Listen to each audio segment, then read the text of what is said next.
Testing. Hot out, brown cow. 1, 2, 3, 4. Are you ready? I'm all ready. You on here? Come on, let's go inside and get started. Dusty out in that hall? Hey, get a load of fatso there. Oh, would I like to fuck you just once. Dusty out in that hall? What's my temperature, Norton? 111. Oh, come on, let's get moving. Isn't there any lard here? Yeah, about 300 pounds. A 20% percentage. And now, who is our next guest, please? Herb, here's our next guest.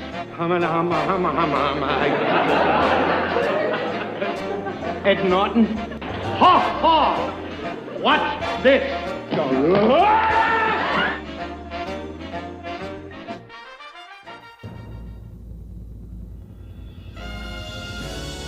The Honeymooners Podcast, the only podcast that is all about the greatest show of all time. With the stars, Joe Conti and Louis Fatts.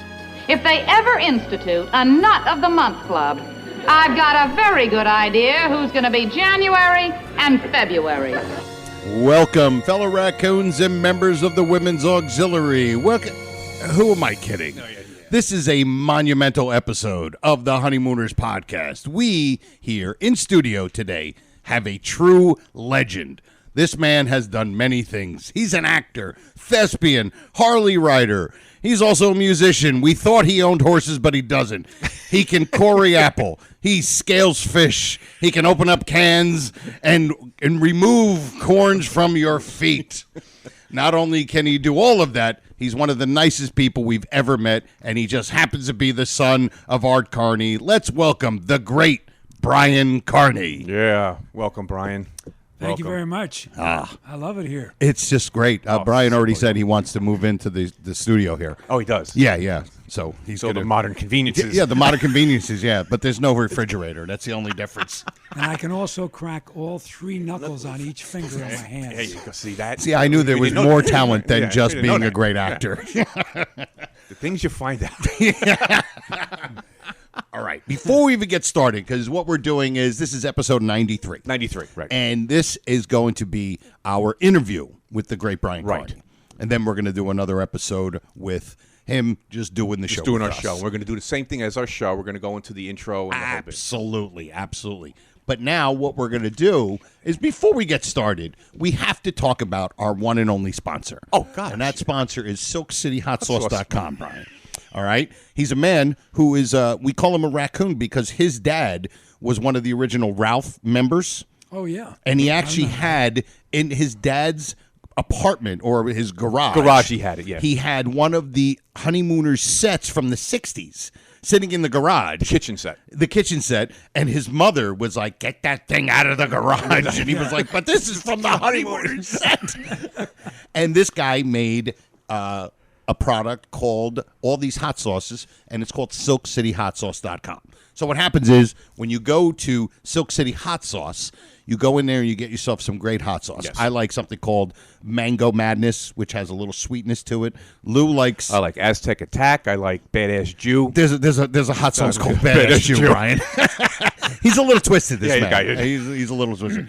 But we tell people, you got to get it. And if you're like being a little healthy... How can this harm you? It's homemade, pal. You know what I mean? Is there one called Sitting on a Road Flare?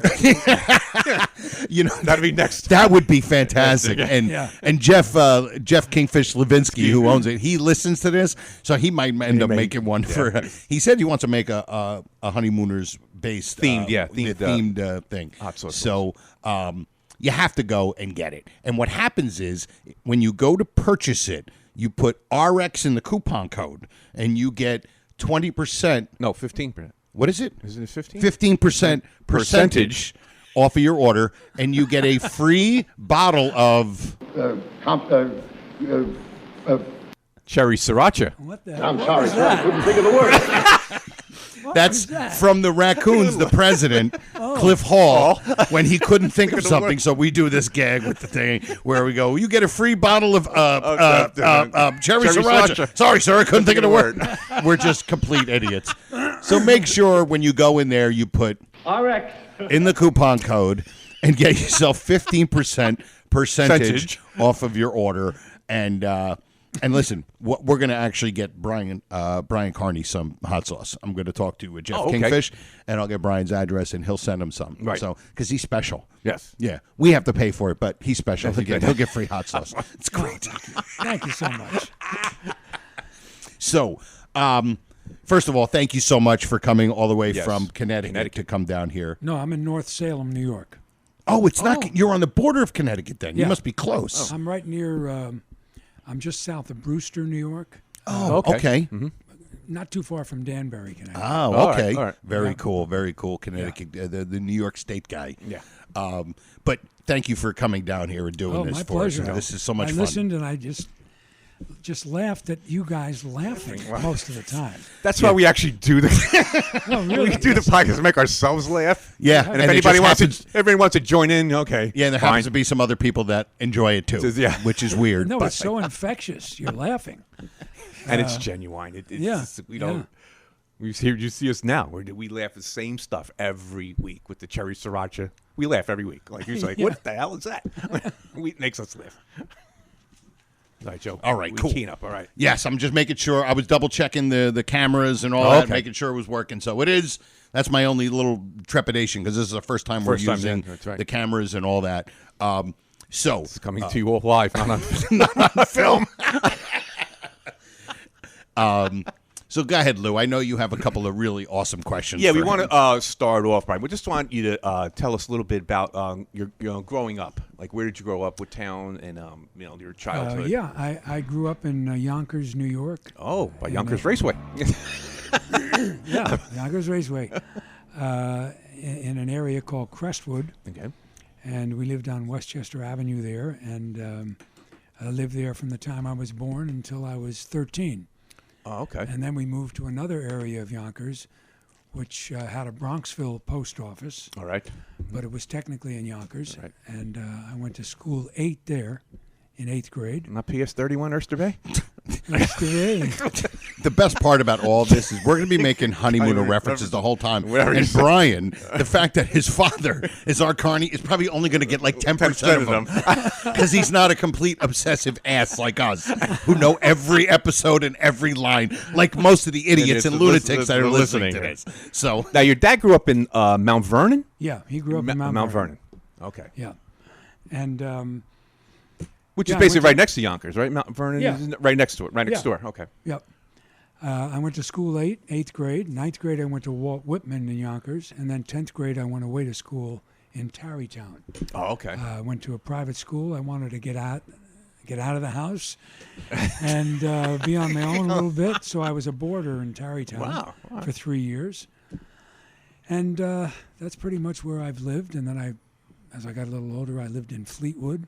Got an apartment there. is that up in New York State too? Up there? Fleetwood's is part of Mount Vernon. Oh, okay. Gotcha. Yeah. And then I got married, lived in Pleasantville, New York. And then I got divorced, and I live in North Salem. Oh. So I've been in North Salem now for 23 years. Now, you're not remarried? No. Brian Carney is on the market, ladies. We have some women that listen to the show, by the way. Oh, do you? Yeah, there's a couple of those kooks. Real women, huh? Yeah, real women. Exactly. Real women. This isn't a Star Trek convention, all right? There might be a couple of chicks, enjoying this show. Not one of them's my wife, though, either. My wife does not listen to this. Oh, too much. Now you have 2 siblings, right? Yes, I had a younger brother, Paul. He passed away, and my older sister passed away also. Oh, so you're the only one left. Okay. Yep. So you're the middle child? Yeah. Did you have any of those middle child? Did you have any of that middle child syndrome where you look for the little extra attention and all that? Because I'm guessing since you did get into acting, like your father, you might have a little bit of that in you. I had a little bit of that in me. Yeah, there you go. Hey, see? Yeah, but I was treated as an equal, pretty much. Oh, okay, good. Yeah. They were good parents. Very, very good parents. Good. It's good to hear. That's Yep. good. Now, your father's extended. He had we had 5 brothers or 6? He had 5 brothers. 5 brothers. Yeah, he was the youngest. He was the youngest of 5. Yep. Now, the family, was your father like everybody else, or was everybody else so different? Your uncles and They were all very different. The oldest brother was a director, Jack, and then there was Phil, who was a cruise director, who was one of the nicest, probably my favorite of all the uncles. Well, okay. Fred was also involved in the Emmys. He had something to do with behind the the scene Emmys, type behind the deal. scenes. And then my father was the full-blown nut. There you go. There you go. Yeah. So you had one uncle was a director and the other one was a cruise director. And one was a dentist. Oh, Yeah. there you go. Ned, he was a dentist. So it was pretty mixed. So your father had group some, there. some older brothers that were, I don't know how much older they were, but to sit there and go, I got some successful, siblings. Yeah. So Yeah. that kind of definitely probably helped his drive where he was like, I got to do something with my life. And, he did okay, your father. Yep. So are any of them like humorous like your father, or maybe like creative on the creative side? Phil, the cruise director, he was probably would be okay. the most creative.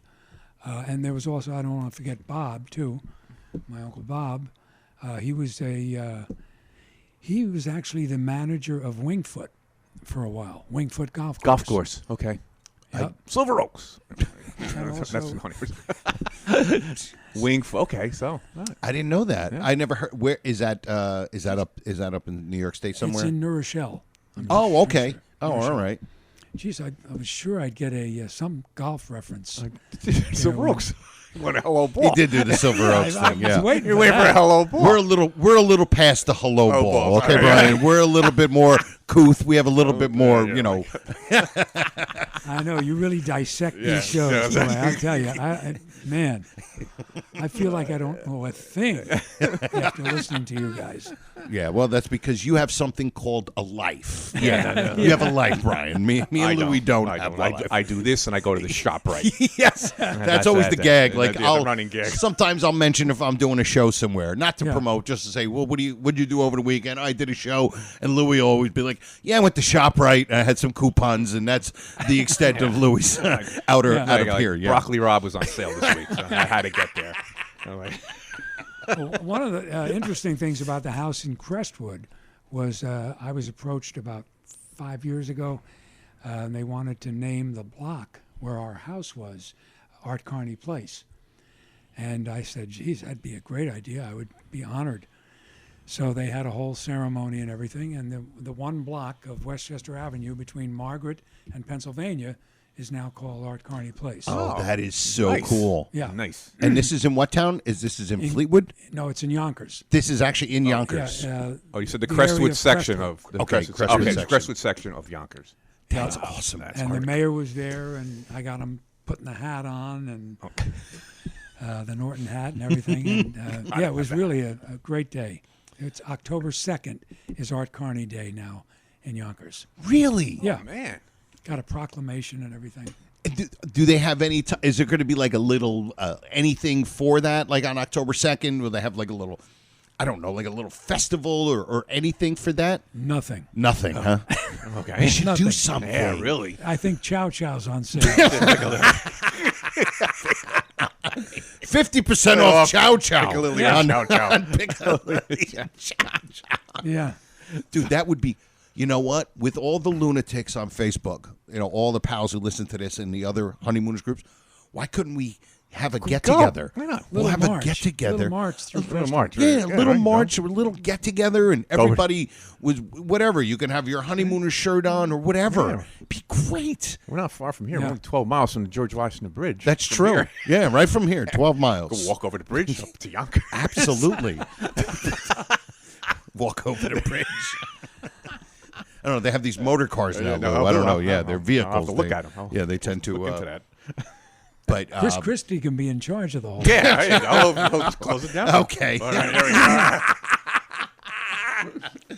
I always found the most ironic thing about that whole thing, and it's nothing to do with politics, when the Bridgegate thing came out, the girl that they laid it all on with one of his, the girl that was in charge, her name was Bridget. Yeah. Really? Did anybody ever notice that? Her name was Bridget, and they blamed the Bridgegate on Bridget. It was just really Why funny. me? It's your name.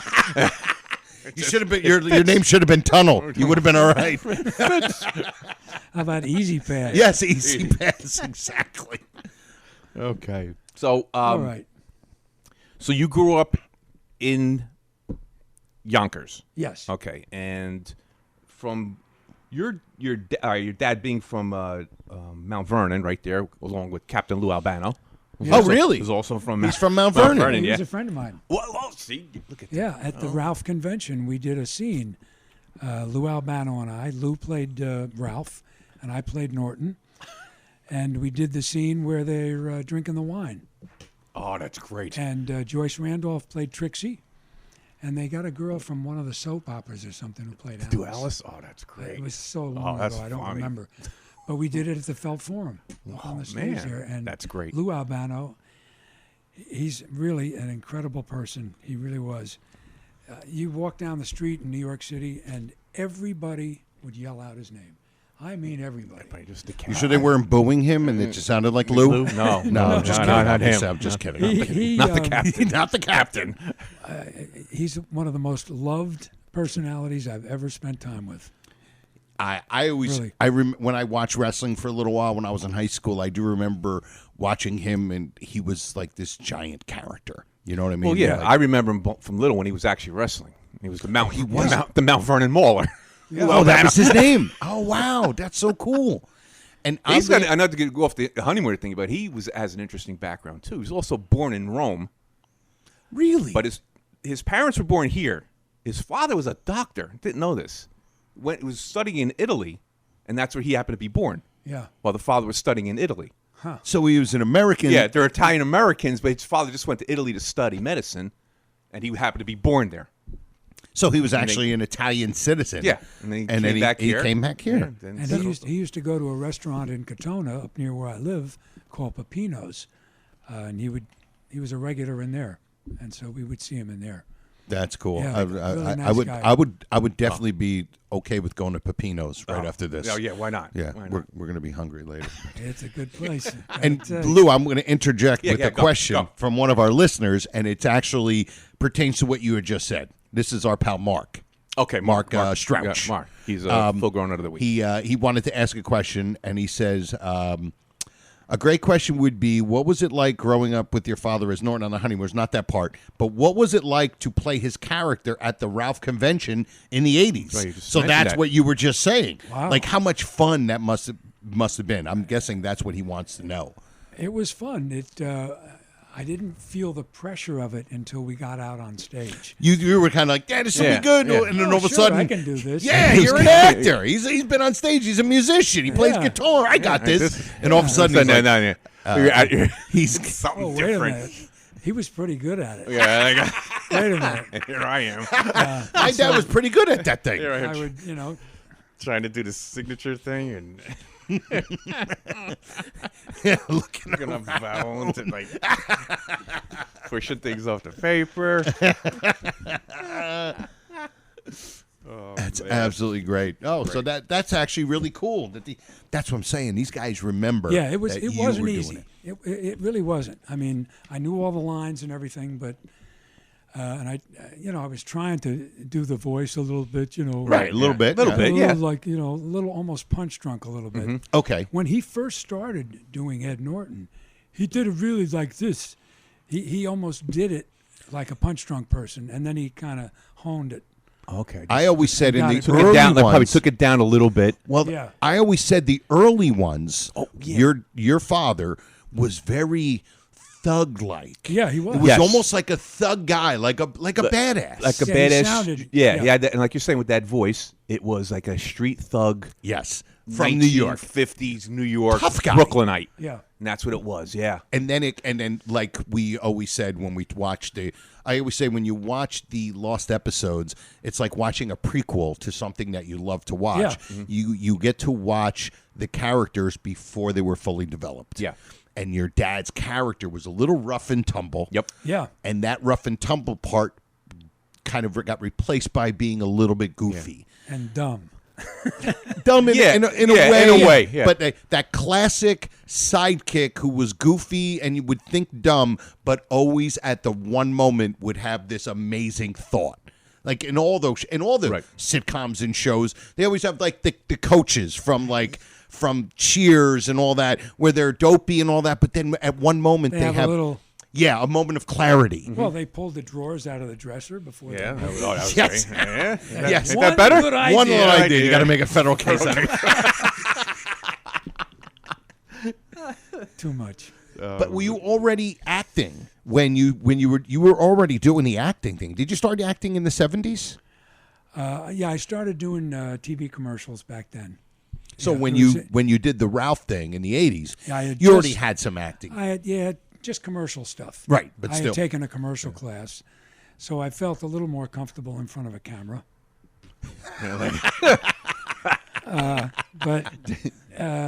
Yeah, it was Now- a tough thing to do I bet. without holding up a product. Yeah. You know, Try Noxzema. Not trying holding to desk. What's your whistle? Now, did you get like the acting bug from your father, or because I could see your father not being the pushy kind, like pushing you into Yeah. into the business. Well, So when did that start with you? Well, I started playing the guitar as a senior in high school, where I went to Hackley School in Right. Tarrytown, Mm-hmm. and I just learned a lot of chords and stuff. And then a few years later, I ended up playing on the college coffee house circuit, and I did that for almost 10 years. I played about 200 colleges all over the country. Wow. And I was going to be a singer. And then, as you can tell from my voice, I developed some polyps, and I had an operation, and then I developed nodes after that, and I had What's another a operation. nodes? Well, polyp is I'm probably going to get them confused. One is like a fatty growth, and then the other one is a growth, I think, that has like a liquid in it or something. Okay. And they were in your throat, I guess? They form right on your vocal cords. Oh, okay. So I had two operations. The first operation, I think he screwed up a little bit. He took a little too much off the vocal cord, and it gave me this breathy kind of Well, I call it voice. raspy. I think it's more Yeah, of a, it's you know, raspy. which people in the music biz is a whole other type of Oh, yeah. voice, right? You know, Yeah. It's like he's got that raspy blues type of a voice. Sure. Now, Yeah, Wake Up Maggie May and Rod Yeah, Stewart absolutely. came out with that. But as it turned out, I couldn't really sing too much anymore. So I got into doing commercials, and at the time I had a full head of blonde hair. Yeah, we saw the picture. Lovely locks, by the Yeah, way. yeah. I'm so jealous. Even though you only have a little bit more hair to me or a little less, I'm still jealous of how much hair you had. And I was very sophisticated when I had it up, when I wore it up. You wore it up. Once in a while, for special occasions. Yes. But what was I going with this? Oh, the acting bug. Did you ever get the acting? Started with the acting bug, and you went into music. Yeah. Or I you went got the into music first, and that's how first. you got into the acting and bug. then I took a commercial class and started doing commercials. And for 10 years, I did on-camera commercials. And then a lot of people would ask me about my voice. They said, "You ever think of doing voiceovers?" And I wasn't really sure what a voiceover was. Right. If they had said announcing, I would have gone, "Oh, yeah." So I started doing voiceovers, and I did that for 20 years, not doing any on-camera commercials. And then after that, I started doing a little of both. Now, the voiceover work, were they for commercials? Yeah. Can I you- did a lot of... I'm curious on, like, do you remember one of them that you remember? Like, Oh, or, yeah. like one of the ones that you were more proud of or something where you're like, I can't believe I got to do the voiceover for that. Well, everybody in the voiceover business always liked to get the tagline, like I did for Pearl Vision. Yeah. the Okay. eyeglass Yes, the store. eyeglass. Yeah. All I did on the end of every one for about 4 years was Pearl Vision knows eyes, and they care. That was it. That was it. Thank you very much. There you go. My address. Mail money. They called it mailbox money, right? Oh, yeah. Yeah. I did that one. I did Gold MasterCard, the best gold card to master the moment. Here we go. I just wish now I want to go get a MasterCard. I got one. But I know my credit's so bad. I weigh more than my credit score, and I'm not that huge. So No, you got that these, is so awesome. Yeah, you get the these taglines they call tag it. one. Yeah. And you'd go to auditions and run into guys, and they go, "You got that tagline, huh?" See? Because you get paid every time it plays. And you only have to do it once. Yeah, you read, you do a bunch of takes. But I'm saying once they get the tagline, for as long as they run those commercials, it could be for different commercials, still the same tagline. Exactly. That's great. I did Pfizer. Life is our life's work. Hey, actually sounds really good doing it. I hope we can name these products, right? Oh yeah. Yeah, don't worry about that. Yeah. So I would be. I don't know. With the way I do my jokes, I think my taglines would be just terrible. I'd be like, Pearl Vision, get some glasses, sir, please. Something. If you can't see, go get some glasses. and I did one for Samsung in the studio. We did over 60 takes, and on each take I would do 3 reads. So they'd say, "Okay, take 1," and I do "Feel the Power, Samsung Electronics. Feel the Power, Samsung Electronics." And I do 3 in a row. In other words, enunciating on different parts of it, right? Yep. Until they figure out which one they want. 8 people in the recording studio, Right. and they all have a different idea how it's supposed to be read. So I did over 60 takes. That following week, I went into the same studio and auditioned for something else. And I had the same engineer. And he said, "Brian, did I ever tell you what take they used?" I go, "No, you didn't." He goes, 6. So we did 54 some odd takes. After. And they went to number 6. They went to after your 6th one. They took could have number stopped 6. right there. Yeah. Could have stopped. Yeah. You earned whatever money you made that day. You know that, right? Yeah, it was a That's- crazy business, but that's I just loved it. You're actually very good. Even Yeah. just doing it now, like Yeah. kind of just jokingly, but Yeah. you really do sound like you're at the end of the commercial. That tagline, which I never knew that's. I know what a tagline is in comedy. I didn't realize that's what they call that at the end of the commercial. Yeah, that's the tag. That's great. Yeah. Man. Oh yeah. Oh, jeez. So Did your dad? What did your dad think of your work that you were doing? First of all, guitar playing.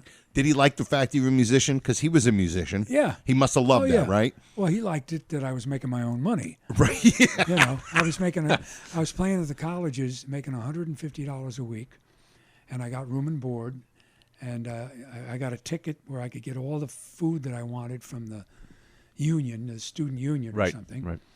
But it was $150 a week, but that was fine because I was working steadily, and my rent was $85 a month. So it's all relative, you know. And it's funny, and maybe you might be able to understand this. Like, if I have a choice, because I'm not only do I do comedy, but I also have 2 partners, and we run a little comedy business. My one partner does all the booking, and the other 2 of us, we're comics. So we're like his right-hand men. And if there's a choice where I can go and do comedy for $100 or just run a comedy show and get paid $300 and not be on it, I'd rather do the show and make $100. Yeah. Because I'd want to perform. Sure. You know what I mean? Sure. So maybe, I don't know what $150 was back then, but I'm sure you were just like, hey, listen, I'm paying my rent, I'm getting free food, and I get to do what I love. Could have been the janitor at 228 Chauncey Street. $150 a month and free rent. Oh, boy. And I was Had to stick that in there. Of course you did. I was able to go to college and not have to go to college. I'd hang out. That's true. Yeah. You know, You were going to college, but you didn't have to do all the baloney. Yeah, the But perks of college without studying. You know. I would play 2 shows Tuesday through Thursday. 2 shows Tuesday through Friday, and then Saturday I did 2 or 3 shows. So it was a lot of shows for $150. Yeah, no, I understand Yeah. that, but you got to, But you I got loved to it. perform. Oh, I loved it. Yeah. I loved it. And was there, like, how many of you guys, or was it just you just playing acoustic? Or was it a me- band? No, it was just me. I had an electric guitar and an acoustic guitar. So I did a little folk stuff, and I did a lot of 50s and 60s rock and roll. That is And you said you were doing the coffee shop circuit. Yeah, they Based up called there. it the coffee house You circuit. up in like New Paltz? Like I played New Paltz. That's like Yeah, I played SUNY and New Paltz. Yeah. I played just about all the SUNY schools. okay. And I went out as far west as Montana. I played all over Texas and the Gulf Coast. Bismarck, North Dakota? No, I didn't go there. I had to throw that. That's another Honeymooners reference. I I can't believe I'm the adult in the room I today. know. I can't believe I'm the adult in the Of all people. Of all people, this idiot, this childish person right here I'm pointing to is the adult here. I can't believe it. I played in Bemidji, Minnesota, where it was 47 below zero. Oh. Yeah, and all the college buildings were attached with tunnels. So you can get through. So you get through without going outside. Yeah, really amazing. 200 colleges. And how long was it, like 3 or 4 days for each college before you went to another one, or was it like a week? It was Tuesday through Saturday, and then Sunday and Monday I would travel to the next school, either in my car or by plane or. Then eventually it got so I was doing one-nighters. I would do 3-nighters and then one-nighters, and I'd open for some either local groups that were well known in the area. So they were kind of, people listening to me going, all right, okay, we want to hear the other guys. Let's get this show going. That happened to me when I was opening for Uncle Floyd the other day. They're like, okay, you're adorable, but we want to see the guy who's got the hat. Guy with the hat. But I opened for the Fifth Dimension once. Really? Fifth Dimension, Ramsey Lewis Trio. Oh, I remember. I liked Ramsey Lewis. Vanilla Fudge. Oh, yes, keep me hanging on. Set me free, why don't you, baby? Yeah, absolutely. It's the loudest band I ever heard in my life. Really? The bass player would hit a note, and my shirt would vibrate. Like this. I'd be in the audience, and it was going like this. Yeah, crazy loud. Now, what years were you again? This year, what was the year? That was early to late 60s. Early to late 60s, okay. Yeah, up until 70 or so. Right, okay. Yeah. Okay. Now, getting to the Honeymooners. Yeah, that's what the show's about. Right, yeah. So your dad started, we were talking about this before, your dad started with Gleason around 1950 on the Cavalcade of Stars, Gleason's variety show, which variety shows were big at the time. He played a lot of different characters. Yeah. Played Reggie Van Gleason, the third's father. Yeah. He played a cop. Yeah. He played the store owner for The Poor Soul. Right. Clem Finch. I was going to say he played Clem Finch, who was the other guy. That was a good character. Yeah, I like that Clem one. Finch. With Charlie Loudmouth Bratton. Charlie Bratton was like, always like being disruptive. And they were at it was either at a bar or a lunch counter. A lunch counter. Yeah. And he would like always ruin his lunch. And he would be taking a sip of the soup and and he'd knock the soup all over the place. And a restaurant owner for Louis the Repairman. Rudy the Repairman. Yeah. So now, when he gets this job, obviously Gleason's not the one that's recruited him. He was brought there by his agent or somebody who. Yeah, I don't know. He did a lot of theater on television. He was in the, Playhouse 90. Playhouse 90, yeah. Craft theater. Yes. He did a lot of that stuff. And I think word got around it that he was good, reliable, and and these things are coming out of New York at the time, right? So you're local, and they're here, and like we were talking about, and on the radio, he was kind of known as an impressionist, right? Yeah. So listen, one thing I know is that everybody in the business all know what everybody else is doing. So eventually, it must have got to Gleason and his producers, like, hey. This guy's good. There's a guy. Yeah, you should get this guy. Because he's like so versatile. He could do any character. Yeah. So that would be it. So now you're, we're talking now 55, 56, the show, the actual 39 episodes of The Honeymooners. Right. You're like 10-ish, 9 to 11 there. Were you ever on the set? Did your dad ever take you to the set? Yeah, he did. Actually, he took me to the set before the original 39. Okay. Because I remember him introducing me to all the June Taylor dancers. Okay. I was probably about 8 years old. Right. And they had just finished dancing. And as they came off the stage there, my father would say, "This is my son Brian. This is my son Brian." And all I remember were rear ends and legs. Because you're like that high. Because all these girls. That's all you can see. But Actually, he could see other things, but all you remember were rear ends. That's and all I that's all you remember, remember. yeah. That's all you cared to remember. That's all I remember. Now, Gleason, when you met Gleason, and you said before, you're telling us, what did he say? I met him later on. Okay. In life, when they did that movie. So you didn't meet him on the set? Did you ever, when he was on your, you just I didn't don't remember. You just don't anyway. remember. Okay. I remember when I was in high school, I met him. Okay.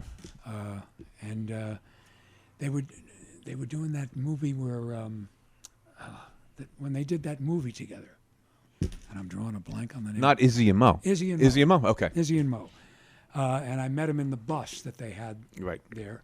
Gleason's sitting in this big chair, and I come in, and my father goes, Jackie, you remember my son Brian? He goes, hiya, pal. That was it. How's school? How's school? And everything's good, Mr. Gleason. And, How's the college psychic? no, this was before Want a that. scotch? And everything. Yeah. Yeah, you want a scotch? Now, he called everybody pal. Yeah, hiya, pal. Hi, pal. Everybody was pal. Yeah. It's like Babe Ruth called everybody kid. Oh, he called everybody kid. Yeah, because they always said they didn't remember anybody's name, so called everybody kid. And Gleason, everybody was pal. Yeah. Tony Pal. Tony Pal. Yeah, Tony On the show, Pal. Tony Pal. I got a question Go from ahead. one of our listeners. This is Scott Tepperman, who actually he's actually a movie maker, and he's actually had a TV show on the Travel Channel. I forget, it's like one of those ghost hunter shows, and he was like the producer, and he's a listener of the show. And okay, here it is. There was a widespread knowledge that the producers of The Honeymooners were planning a spin-off sitcom for Ed Norton. How far did this concept get before the idea was axed, and what caused the sudden loss of interest? Have you heard? Did you ever hear about that? I heard about it, but I honestly don't know anything about it. Yeah, Because it just kind of died. it just died out. Yeah. If there was somebody that could have gotten a spinoff, it could have been your dad. You know, that's just my personal opinion. But like we said, it was like the great act. I always said your dad was like watching.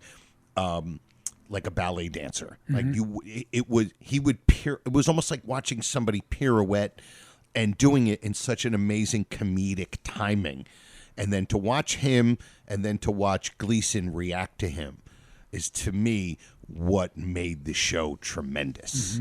You know what I mean? Yeah. It wasn't the other way around, even though it was Jackie Gleason, but it really was Ed Norton. And then Gleason reacting to Norton, and then of course Audrey reacting to Gleason, and that kind of stuff. So that's where I think the whole thing really goes with. That's how Well, he was a lot easier to like than Gleason. Of course. Oh, yeah. So Probably in real life and on the show. Yeah, he was a pretty good guy. But he was the lovable one, innocent kind of, and I think that's what made him so popular too. Along with the fact that my father was kind of rubbery and he could just move. You know, he just amazing. Great. He always said to me, if you don't know what to do with your hands, just leave them by your side. We've discussed this. We've said this. Yeah. Well, we're watching a scene, we're dissecting it or whatever, and the thing that we've learned from doing this show, because now we watch the show differently. So what happens is when you have somebody being a monologist at the moment, like Ralph could be on a rant or whatever, we look at the other people. Yes. So what happens is we watch your father, and we're like, we've said this on the air. We go, look at him. He's doing absolutely nothing, and it's brilliant. He's great in doing nothing. He's great at doing nothing because he's like he would just put his hands in his pockets or he would just fold. Whatever he did, it was perfect. Like he said. would sometimes reach into that little little breast pocket. Yes. Where he had just checked as the a book. little something. Yeah, but just to do something. never to the point of upstaging. Or No, it was No, tremendous. because too Gleason's such an imposing figure. Yeah. So when he's going into his rant with Alice, and they're there, and he's and pushing you're, him aside and you're as free he off the walks back with by. that, That's a that lovely- famous backhand wave we call it, right? I love that. It was, And he did would just- it without. Yeah. Oh. It wasn't forced. Yes, at it all. wasn't bullying or anything. No, It was no. beautiful. It was like poetry in motion. It's ballet. All It of was kind of ballet. Ballet-ish. Ballet. Yeah. That little He was the backhand great shove. one. And No but doubt about like it. I said, your dad would even sometimes. There was a one scene where he's eating the chicken, right? Or the turkey The leg. turkey leg. All right. And then Ralph comes in. And when he sees him, he just does this thing where he pauses for a second and does this weird movement like, uh-oh, I'm in trouble. And it was so minute. But when you watch it, you're like, it's just brilliant. Brilliant how he did it. Just this weird movement. It wasn't even anything. You can't describe it. I can't describe what he wasn't did. acting. No, it wasn't. It was just It was just, we've this always talked natural about this natural movement. Oh, the pivoting he would do. Yeah. And we always heard that he had like a limp when his one leg was a little shorter than the other. because of didn't he get a bullet in his, did he get He shot? got Shrapnel. Shrapnel in his leg. Yeah, over when he was down there at D-Day, and he was running across a field in France, there, and a mortar went off and got him in the leg, and that was it. And he came home and was in the hospital for almost a year, almost lost his leg, and finally it started healing up. Brian showed up the bracelet. Put the bracelet up. Yeah, I have an ID bracelet. It has my father's name on it, Arthur W. Carney, that my mother bought him in the hospital. Has his Army serial number in the back, Love Jean, which was my mom, and it's dated Christmas 1943. I heard it also says take the garbage out on Thursday underneath it. On the edge, Eureka! yeah. My garbage can is filled. But that's a special piece. That's it's great. got- You that's said great. when you found it after your dad passed away. Yeah, And I found it in his dresser, and it was black because he hadn't worn it in so long.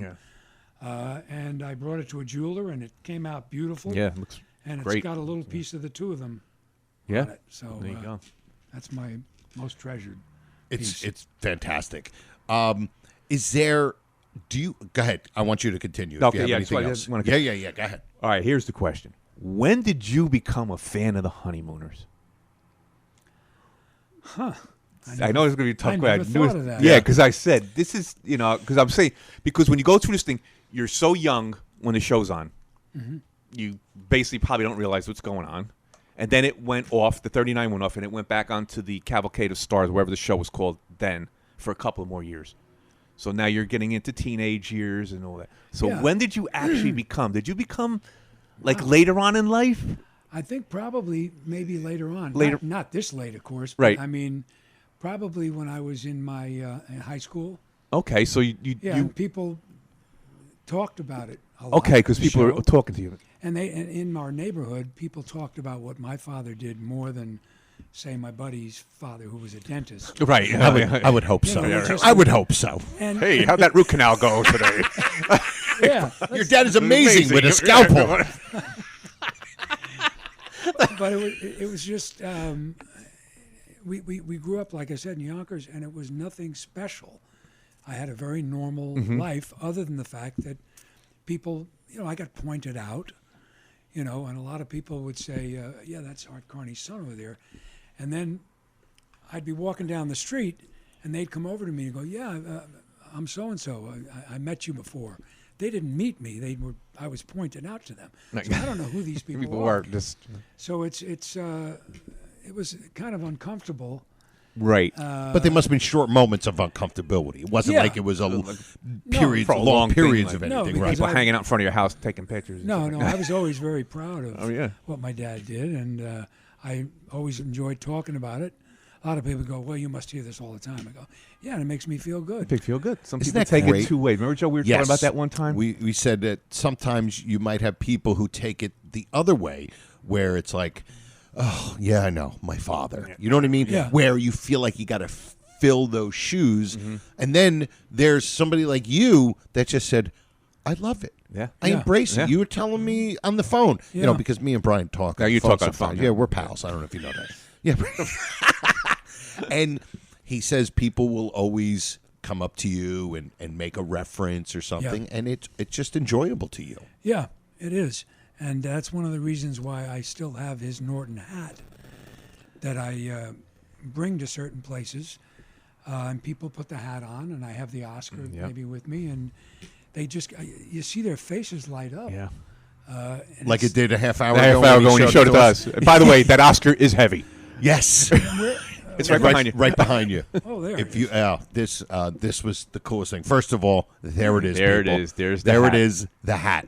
I got to touch it, and so did Lou. I'm gonna put it on in a little while. This is the one and only hat he wore in every episode. Every episode. Wow. Unbelievable.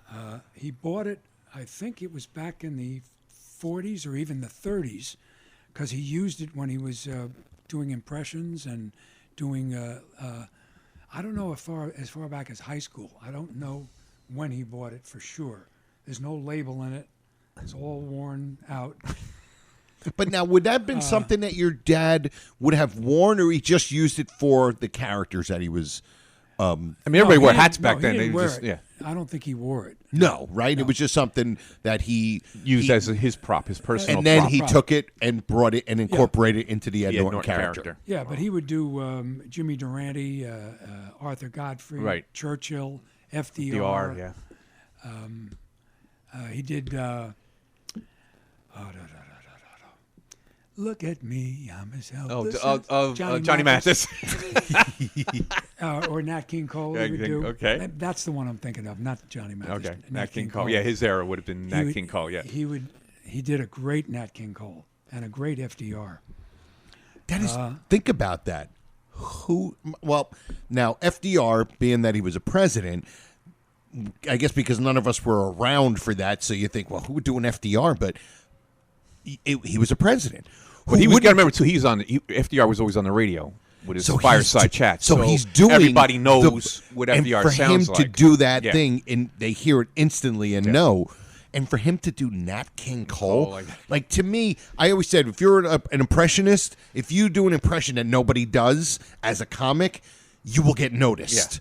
Yeah. And to me, I mean, what white guy is doing a Nat King Cole impression in the 40s? Wearing this hat. Wearing that hat. That's who put it on. The hat puts it over. That's what is, and that's probably one of the reasons why your dad got noticed, because it's hard to not recognize true talent. Right. You know what I mean? It's staring you right in the face. Now, basically, these impressions are on the radio, or he also did them live when he was. I think he did them with Horace. He was with Horace Heights Orchestra.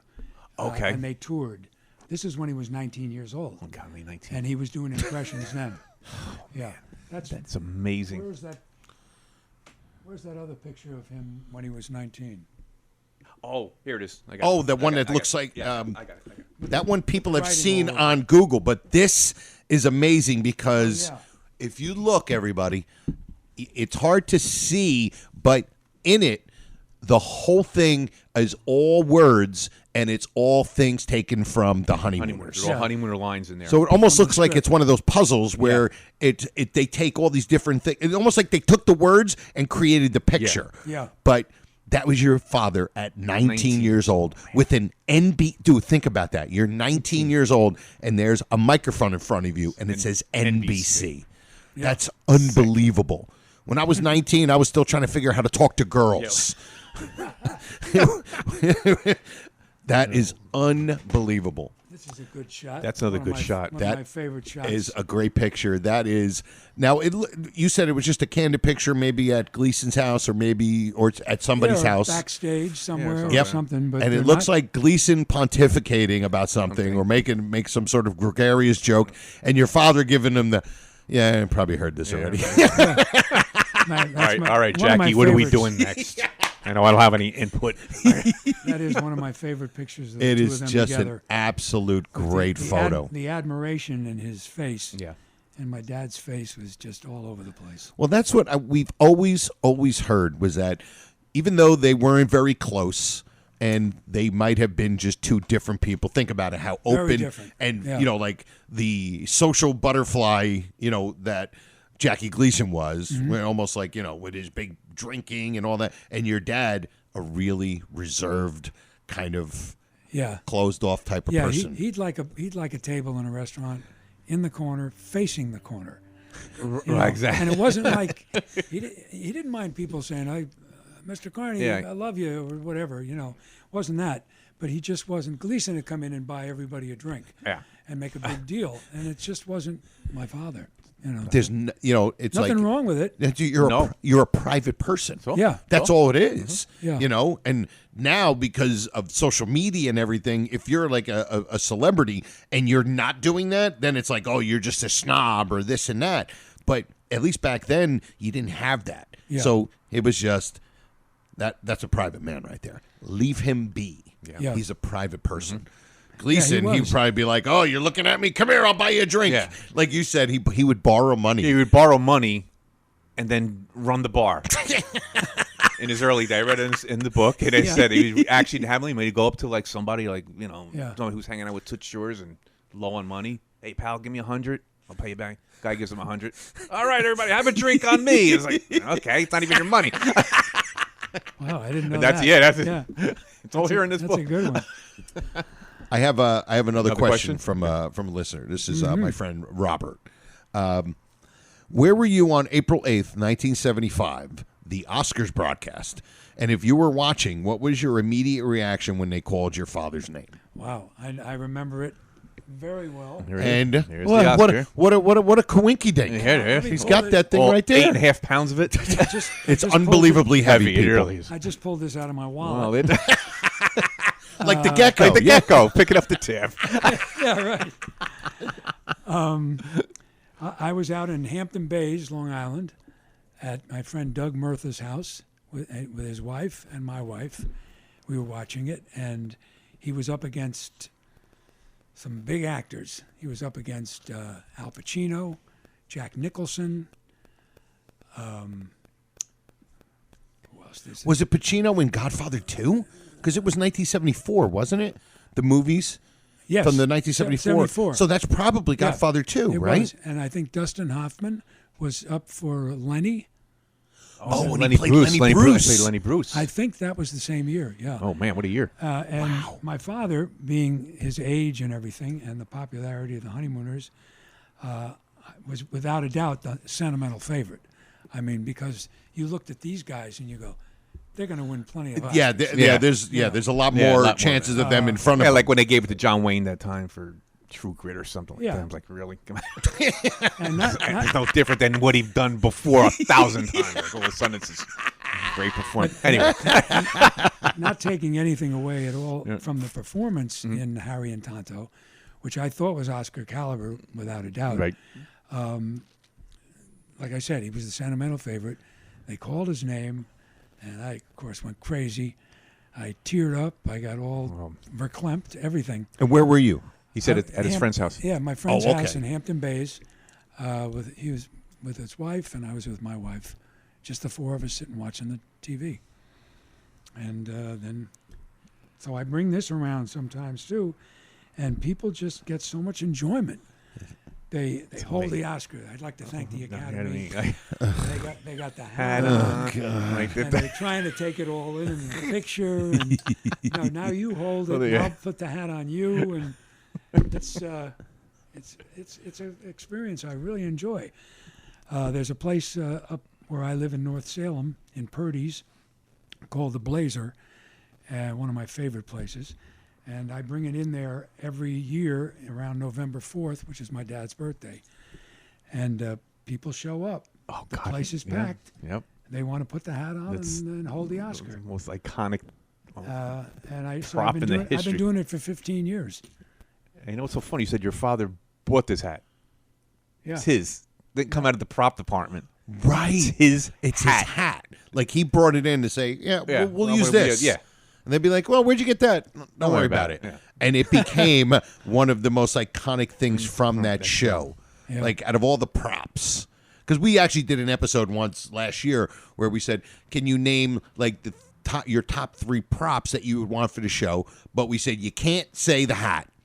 And you can't say Ralph's bus uniform. Because we know everybody would say the hat. The hat. Of course. That was the first for everybody. First one for everybody. We said, nope, can't say the hat.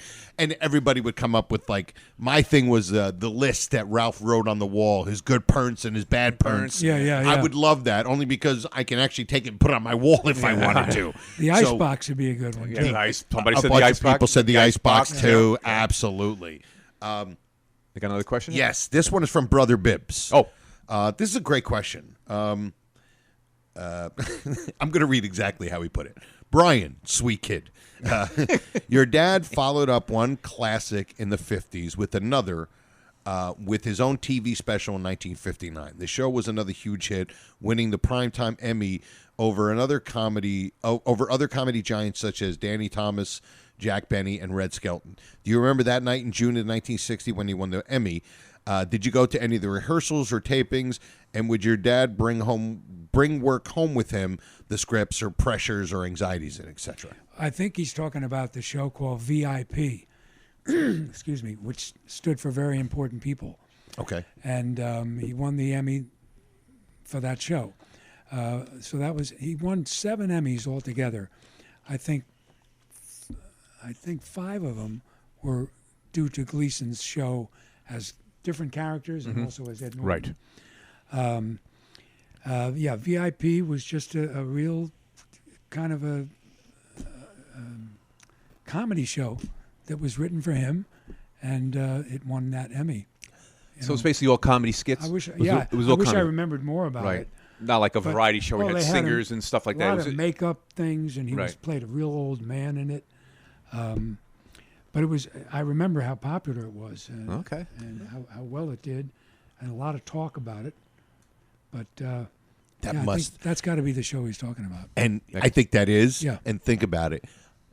You obviously, maybe you would know, but to me, that Emmy probably felt a little better, or like meant a little bit more to him than the other ones because that was just him. Like you said, Yeah, you said different. 5 had to do with Gleason and his projects, and that one being his. Yep. And it's not like a negative thing, but just to say, this was all me. Yeah.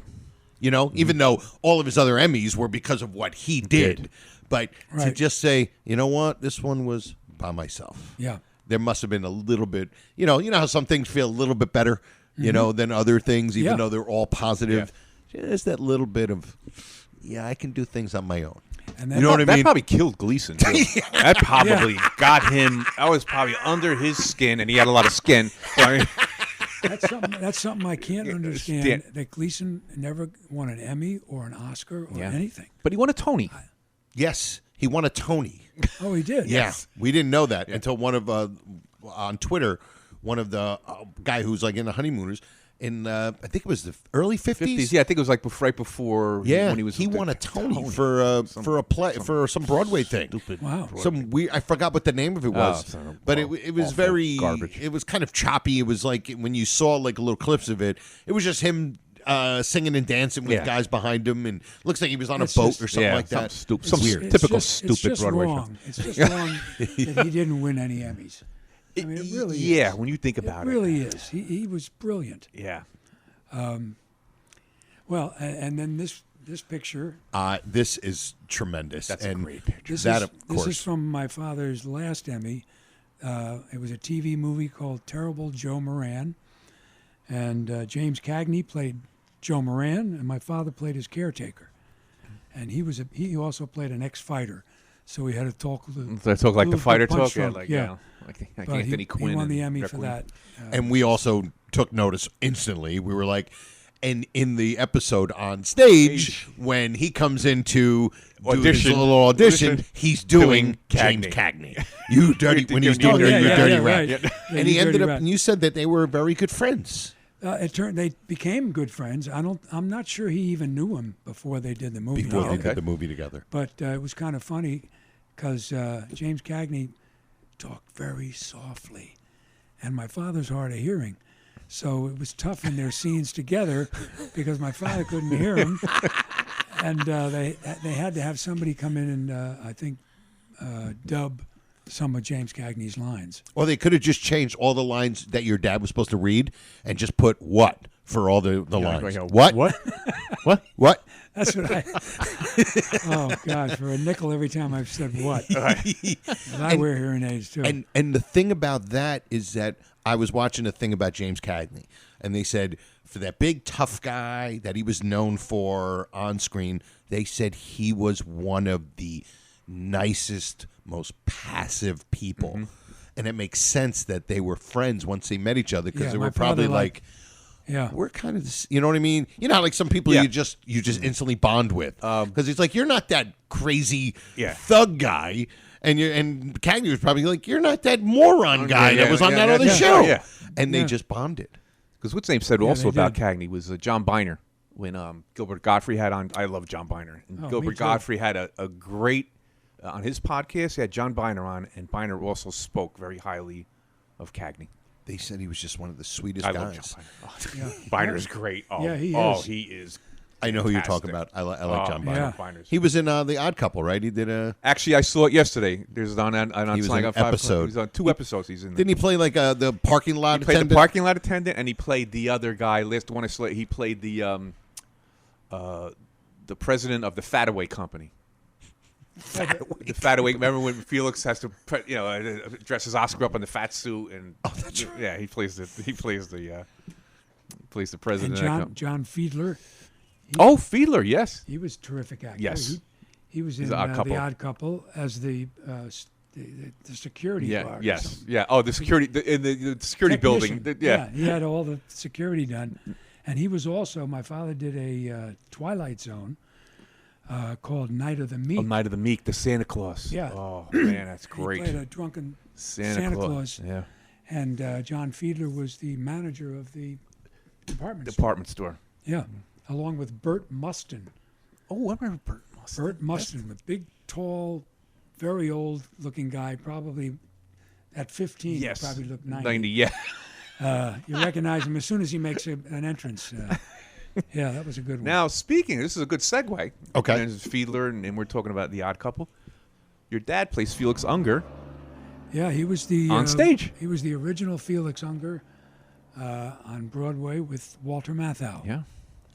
I wish they would have had a recording. I wish they did too. Of Yeah, that. it was a great show. Now, you obviously, because that was what, mid-'60s?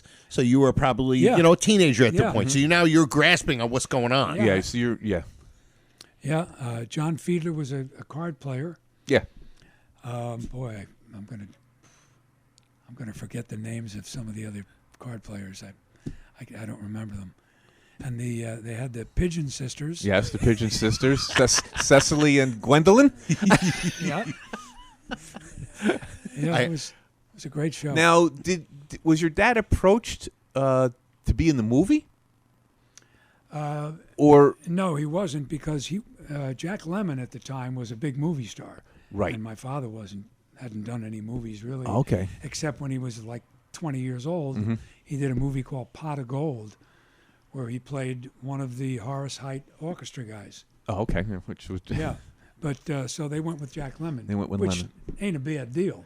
no, But it's it would have been great if he could have. now, how long was that run on Broadway with The Odd Couple? I think a year. A year? Okay. Yeah. So you're talking about probably 4 or 5 nights a week, right? So It was 8 shows a week. God. Yeah, you did 2 on Saturday and 2 on Wednesday. and then what do you have? And One Sunday, day off during the Sunday week. off. Oh my God. That's unbelievable. That's grueling. It has When you think to be. about it, that's Was. grueling. And it was especially grueling. He did a play called, he did a number of Broadway shows. Oh, now I'm going to have trouble remembering the name of that play. Oh, God. What? But it was a very dramatic play, and he played opposite an actress named Siobhan McKenna. The Rope Dancers. Very dramatic and draining. And I went to see him in that from backstage one night. And every time he came off the stage, he was just spent. It was, and that was for a long time too. And that really affected him. It really affected him. Yeah. Yeah. He got into depression with that and everything.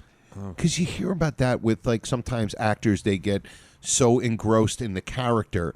And that's when they're doing, like, a movie. Can you imagine you're doing a play where you're doing the same thing over and over, and you have to, you can't mail it in when you're doing a play. But it's also a play. It's continuous. It's not like you're making a movie where Yeah. you're filming a scene, you cut, then you come back, and and you do something this else. is like continuous. It's like doing a 2-hour movie Yeah. every night. And it was so dramatic, this play. It involved their children and stuff, and just heart-wrenching.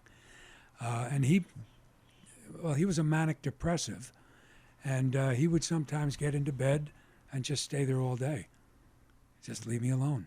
Yeah, there's like a lot of that with people. I have friends of mine that are like bipolar, where they'll and like sometimes they're like they have ADHD. It's all, and then they'll be like doing all this stuff, and then they just crash. Yeah. There'll be 2 weeks where I don't hear from them, and then 2 weeks later he's like, I'm doing this, I'm doing that, but I know that's his ailment. Like, and I totally understand that. Yeah. So you not that you expect it, but you're okay with it because you know that that's what they're going through.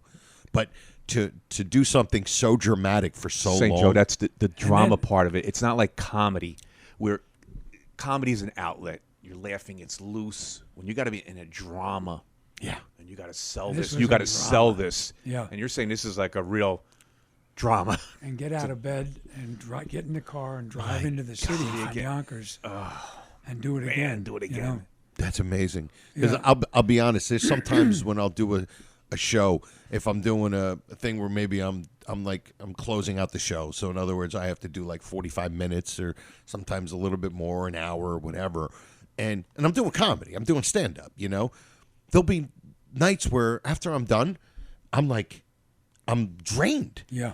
And, you know, it's not like I'm moving around and all that, but it's got nothing to do with that. It's pouring all of this thing out. And like I said, I'm not being dramatic. But I'm out there emoting. It's exhausting. And and you're like, but I can't even imagine doing a play that's completely dramatic for 2 hours and then having to do that 8 times a week. And then you come out the stage door and everybody's, you're like, just like, please get out of here. But then the moment it's done, that's away. the one thing about like doing comedy. It's like afterwards, people come up to you and they're like, "Oh, you were just so great," and it's so awesome. Yeah.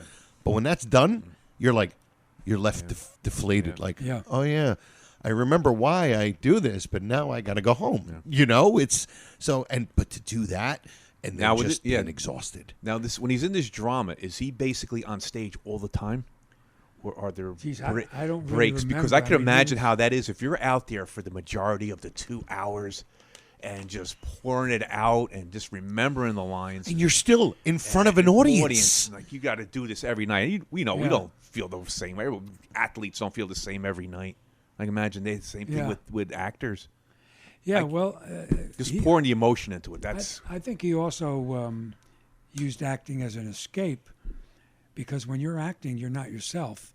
So you're kind of all the problems that you have are kind of forgotten for a while. Yeah, because you're playing somebody else. You're somebody else. It's a lot easier to play a character than it is to be on stage and playing yourself. Because that's too close to home. You know. That's true. That is true. Well, that's what we always say when we talk about the Honeymooners. Is that when we're watching them and they have like their little flubs and this and that, we love them. Yeah. But we're like, they're doing a play. Like we don't, we forget that they're doing a play live in front of. Now we understand it's not live television. They're recording it live and then they're putting it on television. But it's like they're doing a play in front of I think it was like a 3,000 seat theater or something.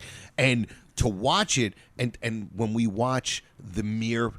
Even though it was so much imperfections, but that's what made it so great. Yes. Yeah. It's like watching Carson. Like when I never watched Carson when I was a kid. I was an 80s kid. I'm like, going out. But when I watch the old shows, I'm like, it's not a perfect show in a sense where it's raw and it's got like all these flaws in it, and it makes it so great. Yep. And I think that's why we always say that's what makes a Honeymooner so great, is that it is flawed. And his stuff was funniest when it didn't go over. Yeah. Yeah. His reactions and stuff. He was really still the best at it. I just can't believe all of them. And just the thing that Gleason, that non-practicing and non-rehearsing and just going out there and just hitting the day before he would come out and rehearse with them. But that was it. Up until then, nothing. He had somebody else reading all the lines and stuff. And Gleason didn't memorize it word for word. He got the general idea out there of the script.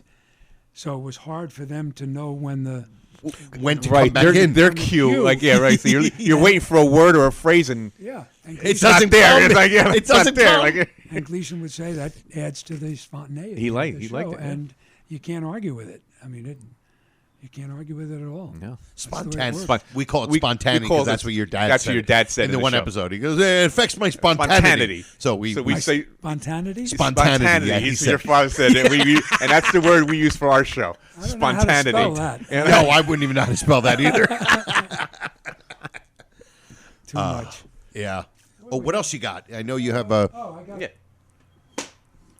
He did a movie called Going in Style with George Burns. That is the great Nat Birnbaum.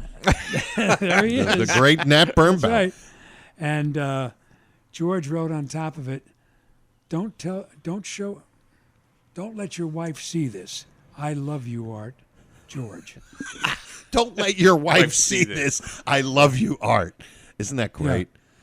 Just so that's kind of a treasured piece. like, right look there. at that. I met It's him when George Burns. I know. I met him when they were doing this, and boy, that was a thrill and a half. What was that? Late 70s? What was that? What they were doing? Yeah, it had to be. Was it a TV movie? What? I don't. No, it was in the Going in Style, where they robbed the bank. Oh, I remember it now. I didn't see it, but I remember the movie. I remember it Going in Style. Yeah. Yeah, it was George Burns, my father, and Lee Strasberg. Lee Strasberg. Oh, the man who taught everybody how to act. Yeah. And George. And gave an awful performance. George had a scene in that movie. He had a scene in that movie where he was going through old photographs, and he got very emotional, and all of a sudden realized that he had wet himself because he got so emotional. But it was one of those things where, my God, nobody could have done it any better. My God. And he just, the look in his face, the panic, and he got up and walked out, and oh, boy. And you wouldn't think, when you think of, like, George Burns, you don't think of, like, this great dramatic actor. You just think of this great comedy timing. Oh, he was great. He was Straight great man in and all that. He really was. How's the hat? Oh, his hat's great. Louis wearing the hat. True to hat. Right, true to hat. True to hat. And this thing is heavy. And then we got... This is absolutely tremendous. This is the picture that we've all seen. And you were telling us that this is the one that he would sign for people. Yeah, this was the 8x10 that when people asked him for a picture, he would get autograph requests at home up in Connecticut there. And he may get 5 or 6 every day. And he'd go into the living room, dining room, sit down at the dining room table, sign the pictures, put them back in the mail, and drive to the post office the same day that he picked up the mail. Really? Man. Oh, man. Yep. Wow, what a blue-collar guy. Yeah. I mean, it would be like, all right, listen, you get the pen, you hold it for me, I'll write it, don't let me touch it, you bring it. No, he went and did it Gleason. all. That would be Gleason. That would be Gleason. And another thing that they used to send him were golf balls. Of course. Oh, of course. And they would want him to say on the golf ball, Hello. hello ball, Hello, ball. and then write his name. And he'd always say to me, have you ever tried to sign a golf ball? Oh, my God. Yeah, how would you, Oh, with the dimples on it? Just With the small, dimples big, and small, everything. and with the dimples. Forget it. Like a ping Forget pong Yeah. ball. Yeah. That would be easy. how could you sign that? Yeah. You But can't. It came out like he was having a stroke. Oh, God. Yeah. It came out like he was been drinking too Yeah, much no, grape juice. Right. Yeah. That's a great juice. So, but Let me ask something about, you just mentioned that. I want to ask you about that scene, that Yeah. drinking scene. yeah, Because me and Joe covered that in detail. And it's like we always said that it's not Cramden and Norton. It's Gleason and Carney. It almost seemed like it was seemed like them it was being them. Them being themselves. If they were drinking. And So obviously how they're do- pretending to be drinking. What's your take on that? yeah. Especially Gleason, I think. No, yeah. Especially Gleason, he just make way. What does Yeah. he say? Clear the Clear the field. field. Some Yeah. men are going to do some drinking. Yeah. And like when he says, like I believe when he said, I think I got hair on my face. Like Oh, to that me, was great. that's, that's something that I believe Gleason would have said Yes, yes. sitting at Toots Shores. Yes, Yeah. yes. And your dad, it seemed like it was the most genuine, true laugh. Laugh. Like he actually laughed at what he laughed. just said. That's what I'm saying. Because he's been there. He's been there, yeah. So, and it I was, think we've all had a couple of little moments there. But the way Gleason did that. it did look Yeah. like he had yeah, hair on his face. Like, because we'd have that feeling when you're really drunk. You Just- feel like you lose feeling in your face. Yeah. And that's what it makes you feel like you have hair on your face. on my face. Then the other thing, everything's that going was- real. Everything's going real fast. Everything's going real fast. It's like it's got to be ad lib.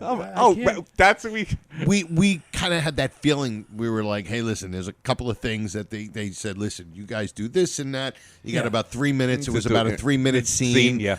And just be ready at 3 minutes and 2 seconds to be, out cold. Right. And it just seemed like there was a lot of Art Carney, your dad doing his thing, and Gleason doing their thing, just kind of rolling with it. Like Louis said, he goes, it seemed like Gleason took the ball, and your father just rolled with him. Yeah. He just followed him. Followed him. Wherever he was going, your father was right there beside him in that scene. Yeah, I wonder about that scene, because that was the scene that Captain Lou Albano and I did. Oh, at the Ralph thing, which is the question that they asked. That was the scene we did.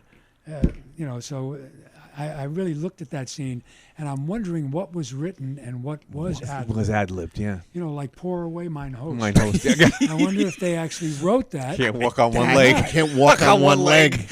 Yeah, it's really it's right in the middle there between ad-lib and written. Because they were two grown men who, like everybody else, had their share of drinks, and they had a mind that says, I can take that and then make it into this scene and make it brilliant and funny. And so we think that a lot of it was them just doing their thing. Yeah. Just doing their thing. It's just, and there wasn't a lot of ad-libbing in the show because the writing was so good. Yeah, right. There really wasn't. I think one of the things that was an ad-lib was when my father's leaving the magazine place and he does the RX. Oh. I don't think that was in the script. We're convinced. We're convinced that was. We covered that because we loved He was leaving that. the hospital. Yeah. And the doctor, even when he said RX, and the doctor who was walking away turned around like he was like, what? Puts his head down. He's almost starting to laugh. Almost starting to laugh. And then he does a little. That little hop. That little hop skippy thing. Because he's happy that he's okay. Yeah. Whatever. RX.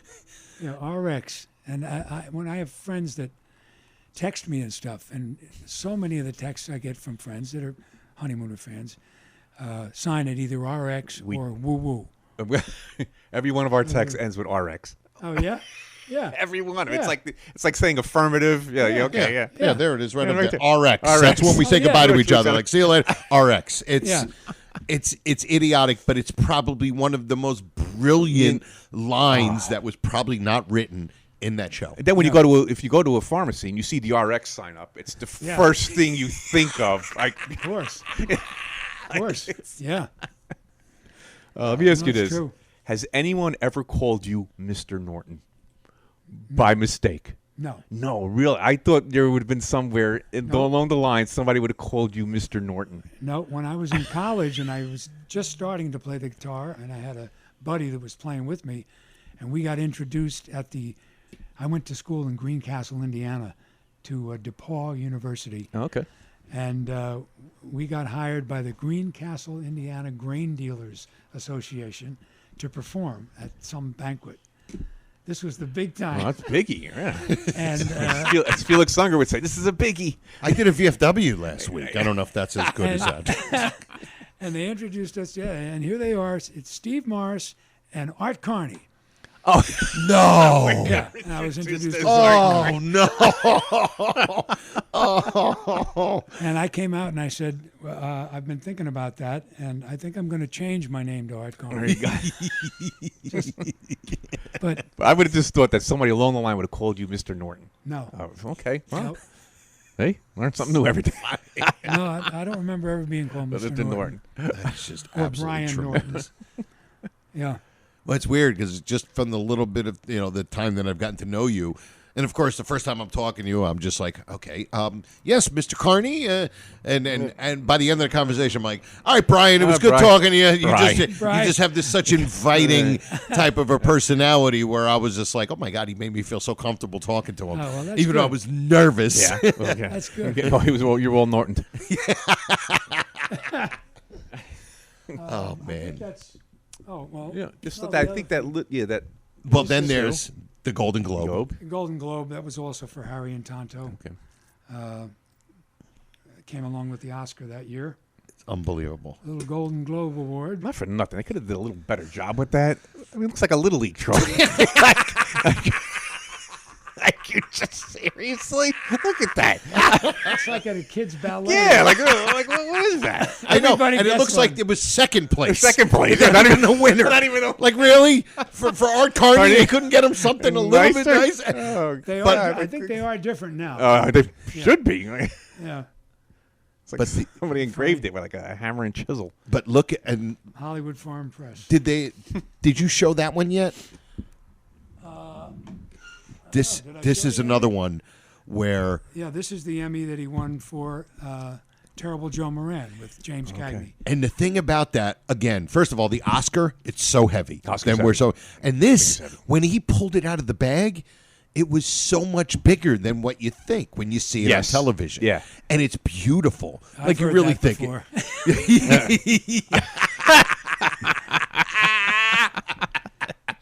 That's what this is for. it's absolutely Terrible tremendous. Joe Moran. Yeah, it needs a little work. It was up. He had it at their beach house, and it got a little corroded here on the top from the salt air. Right. I had the Oscar redone because it got all pitted and everything. And now, What do you mean? It lost a little of its color, pitted? No, Like- it just got pitted. You get these little salt air oh, okay. pittings in it, Almost looks like a like almost a rust Like, almost. yeah, Okay. like oxidizing. a little, Oxidized. But Right. Now with all my going around with this, it's the gold is starting to wear out on the sides of the Oscar. So I don't know what we'll It's do. still Yeah. Hey, somebody it's can just- refinish that. It's just amazing. It feels heavier than 8.5 pounds. Yes, I it think does. That's Heavy. what it is. Yeah, It's you like said when- it's 8.5 pounds, That's what I think. They but it does feel a lot heavier. yeah. Well, Is I that all think the pictures and Just, everything? I Joe, think just want to cover one more thing. Go ahead. So Yeah, I guess yeah, one more thing absolutely. before we wrap this Yeah. up. absolutely. The move, like we talked, the move to Florida.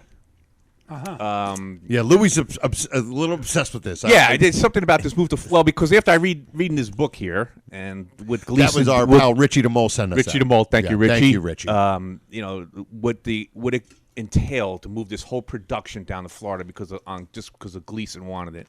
Now this is and- what the '60s, right? Late '60s, early '70s. Yeah, I think it's going into 70. 70s. It's around When- 70, right? Pretty sure, yeah. Yeah. So anything about that? Was your dad for it? Was he a little reluctant? Or Well, did they he- really need him so much on the show that, wh- where the show was going? Well, of course they wanted him to come down there. Right. He and my mom were divorced at that time. And I'll throw this in, another fact that a lot of people don't know. My parents were married for about 15 years and got divorced, remarried other people, my father for about 10 years, my mother for about 6. And they divorced those people and remarried each other again. And they were together for the last 25 years of his life. It's unbelievable. That really is. It was the break they both needed. They needed a little break from each other, Yeah, and then it worked out perfectly.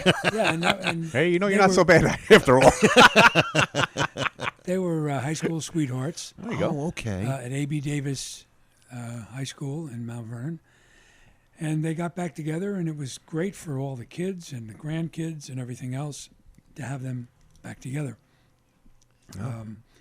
So the Florida move. But the Florida move was easy for him because he wasn't married at the time. Oh, okay. So it's just him going. No, but he was married. I think he was married to his second wife Oh, okay. at that time. Okay.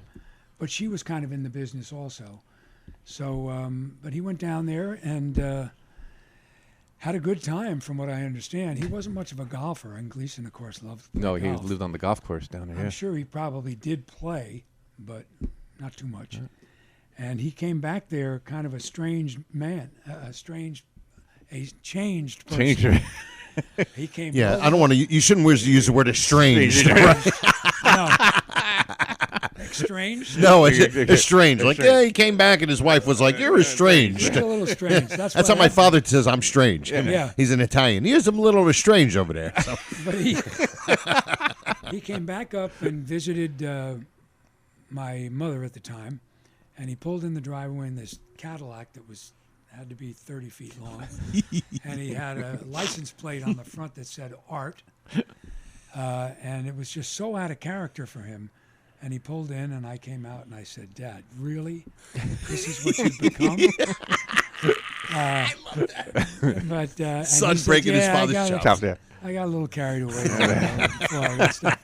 The stardom kind of got to him because he was never like that.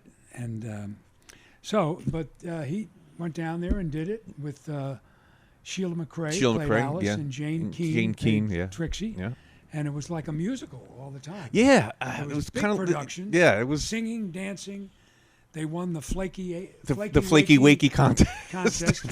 Trip around the world. And that was them traveling around the world singing and dancing. And it was totally different. Yeah, And I think you can still get that on DVD. You probably could. Yeah. You probably could. Yeah. And then what about the specials after that? They did those they like did a Christmas special Christmas and special something and other stuff. thing, whatever they did, a couple of specials. There wasn't much talk about those. No. Really. I think there were those like one-offs, and I think you know what it's like. It's like if you were watching like a guy who was like a singer from when you were young, and he's now he's playing. But he's just out there just playing his old songs. He doesn't have anything new. But you still want to go out and see him. Yeah. And people were just happy to see, because this was in the mid-'70s. 70s, yeah. Just happy to see Gleason and Carney working together. And they incorporated the singing and dancing and stuff like that. And the thing, too, is like Gleason doesn't look anything like...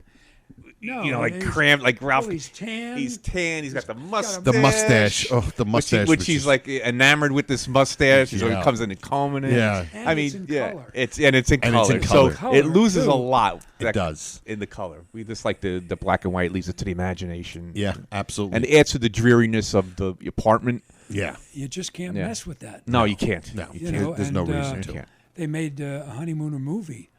Also, yeah, which it was silly because all you had to do was just make a movie. Like they said, the movie in itself, it wasn't a terrible movie, but when you try to use an iconic show or a name and try to make something else out of it, it's just going to get panned. Yeah. Like everybody's freaked out because they're supposed to be doing some reboot of The Honeymooners, a TV show on CBS. Yeah. It's supposed to be, and everybody is losing their mind. I'm like, listen, it's taking nothing away from the original show. It's going to fail. In fact, all it'll do, here's my prediction. It'll come out and it'll draw younger people to go, really? What's this Honeymooners thing that they're redoing? And maybe they'll go on YouTube and find it, and you'll have more people finding the old show and enjoying the old show. But it's not going to do anything. You're not going to. You know what I say? I said, like, I became a huge Beatles fan like 2.5 years ago. Never cared for the band at all. They're like my favorite band. It's like saying, oh, well, hey, you guys want to get together and we'll just be the new Beatles. We'll write Beatle-like songs. You think we're going to be the biggest band in the world? No. It was there. It happened for a reason. The Honeymooners was a success because of the time that it was, the writing, and the people that were on the show. Yeah. And you can't replicate it. A lot of shows like that. You can't redo Cheers. No. You can't redo Taxi. No. All in the Family. No. You just the Jeffersons, you can't do it. No. You can't.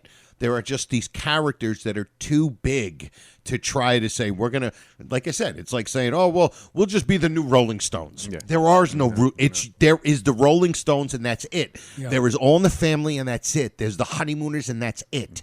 And that's how, to me, that's how everybody just calm down.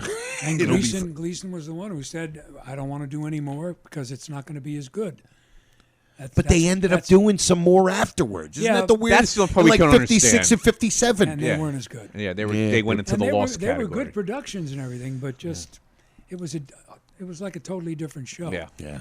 It wasn't in comparison at all. And you know what, too, added to the 39 was the filming with that electronic cam, whatever they and the called multiple cameras. Kinescope? Yeah, the kinescope. Kinescope? Yeah.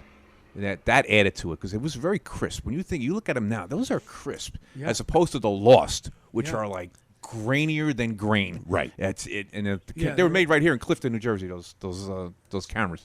That's right. Yeah, right here. Yeah, right in this town. Right in this town. It's like they have a soft lens on.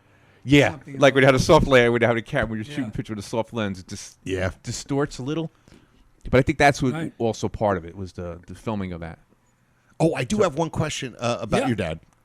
You know how like it was notorious, and it's a fact that Gleason was a phenomenal pool player, right? Yeah. And I used to shoot a lot of pool in my 20s. Good player, but but but we noticed that when the couple of scenes that they're playing pool, your father knew how to play. Yeah, we had a pool table.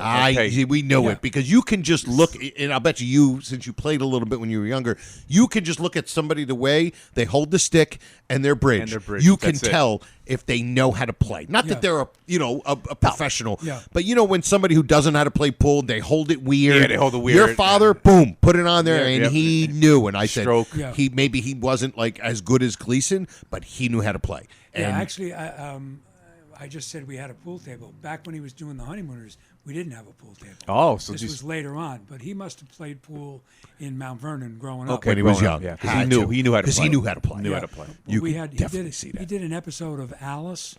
You remember the TV show? Yes. Alice? Oh, he did? Yes. Yeah. I saw that. Okay. I saw I'll that. have to look it up. And Mel had come up with a jingle called about chili con carne. Right. So he wanted to get Art Carney in to do the jingle. Because of the my Carney. father plays the piano in the episode, and instead of paying him, which would have put him in a different tax bracket or something like that, they said, "What would you like?" And he went, "I'd like a nice, beautiful pool table." So that's what he got from doing that show. Oh, okay. And they put the pool table up in the pool room at our beach house. Oh, I'm thinking that he was talking about in the show. Yeah, so you're talking in real life where they were like, instead of getting a payment, I want a beautiful pool table. I want a pool table. Man after my own heart. There you go. Yeah. I love playing pool. And it ended up, my mother used to do her crafts on it. And there'd be little spots of glue on it. And level. felt, and stuff, pieces of tape. And so, Well, I think... I got one more question. Go ahead. Yeah, I could do this all day, but have go ahead. Have you ever played Swanee River? On your me? You? No. Okay. All right. Close it up.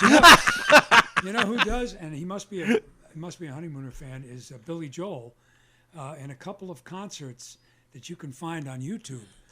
Toward the end of the show, before he plays Piano Man, He starts with the Swanee River. So he's doing that. He's without a doubt doing that. Without a doubt. He does a few things, like "Happy Birthday to You," Happy Birthday to You, and then he starts the song again, and then he'll go into "My Country 'Tis of Thee," and then he'll start the song again, and then he'll go. He's without a doubt. There's no doubt in my mind. That's exactly what he's doing. And before he overdoes it. He does the hands. He does that, and there's a couple of concerts where he did that. That is so so cool. I would love to meet him. I'd love to meet him. There's a question I was just about to ask you. Is there a musician that you got to meet that made you go, wow, I can't believe I got to meet that musician, being that you're a musician? If I met Billy Joel, that would be the guy. Was there is there Other somebody than that, close or that you were thrilled? I met Barry Manilow before he became famous. Oh, okay. Because we both worked at CBS. He was buying advertising time or something. And Really? I was a log clerk. And this is when he first started playing for Bette Midler down in the Baths in Manhattan. What's the Baths? It was this place where they...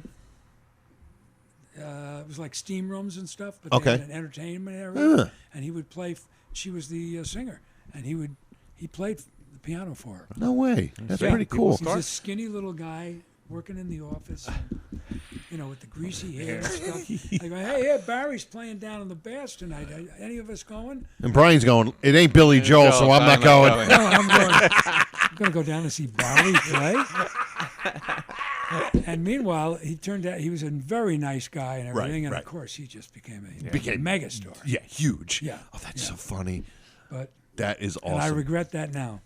I would have loved to have seen him back in the middle. Probably somebody that I met and saw perform in a little club in New York when he first came to New York. I was sitting on the floor, and he was right where that wall is there, was James Taylor.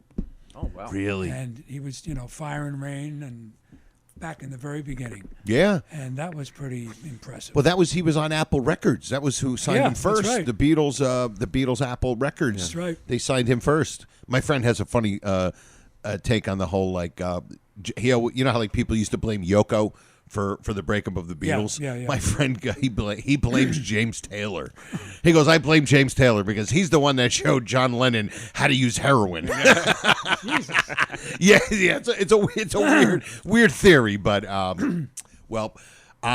this has been just absolutely awesome, tremendous. This has been fun for me. This has been so much fun. Well, it ain't over yet. We got another show. Oh, yeah. Well, listen, even though this is an episode, we're doing this episode, and we're also going to be doing our next podcast with Brian. He's going to sit in with us, and we're going to do another episode where it's a regular show. It's not an interview with Brian, but thank you so much, Brian, for doing this. We really, really appreciate it. Another example of how little I know about the Honeymooners compared to these guys. You'll learn a lot. You're going to learn even more in the next half hour. I'm sure. Well, thank you, everybody. And don't forget, our sponsor is Silk City Hot Sauce, and also our pal, Brother Norton, who you're friends with. Yep. He has his Etsy store, which has some really cool Honeymooner stuff, and he's almost out of it, but he wants us to let you guys know. Go to Etsy, etsy.com/shop/Honeymooners store. So that's etsy.com/shop/Honeymooners store, and check that out. He's got some really cool thing like Chef of the Future, which I have my wife wear when she's cooking, and some really cool stuff. All Honeymooners, obviously. So go and check that stuff out and definitely give it a buy. And don't forget SilkCityHotSauce.com, and you go there, get yourself some great hot sauce, and you put RX in the coupon code and get yourself 15% percentage off of your order. And when you put RX in the coupon code. All right. For me and Lou, we say thank you to Brian, and episode number 93 in the books, and we'll be doing a part 2 where it's an actual show. And we'll see you next time.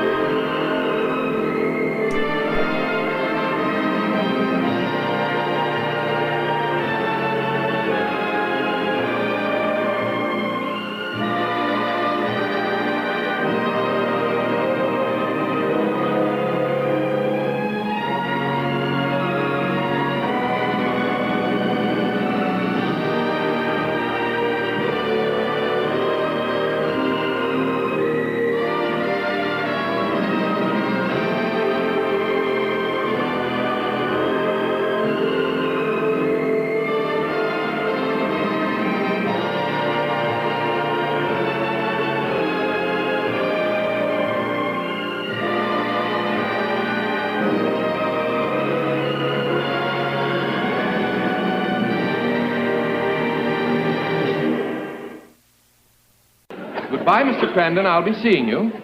I'll be seeing you. Irving Kane and Sammy Fain, 1938. Oh, Mr. Crandon, it's all over now. It's all over now. Basie Simon, 1927. No, good night, Mr. Crandon. Good night. There were 2 songs, Good Night. It was Good Night, Irene, written by Lomax and Ledbetter. Good Night, Sweetheart, written by Rudy Valley and Ray Noble. RX. This has been a non-productive media presentation. Executive producer, Frank Hablawi.